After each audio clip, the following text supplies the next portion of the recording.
ఓం సాయిరామ్ అండి. గోరంత దానం చేస్తే కొండంత రావాలనుకుంటే ఈ యుగాలు 4 ఉన్నాయండి.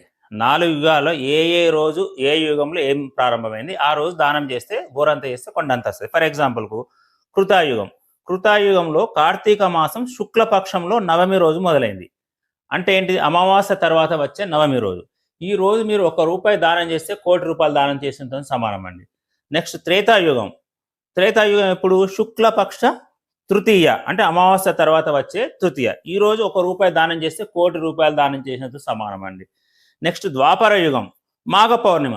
మాఘ మాసంలో వచ్చే పౌర్ణిమ. ఈరోజు కూడా మీరు ₹1 దానం చేస్తే ₹1,00,00,000 దానం చేసిన ఫలితం వస్తుందండి.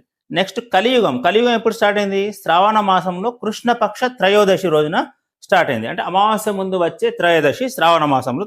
మీరు ఈ రోజు కూడా ₹1 దానం చేస్తే కొండంత అంటే ₹1,00,00,000 అంటే సింపుల్‌గా చెప్పాలంటే గోరంత చేస్తే కొండంత ఫలితం రావాలంటే ఈ ఈ మాసాల్లో, ఈ రోజుల్లో మీరు దానం ఏది చేసినా కొండంత ఫలితం వస్తదండి.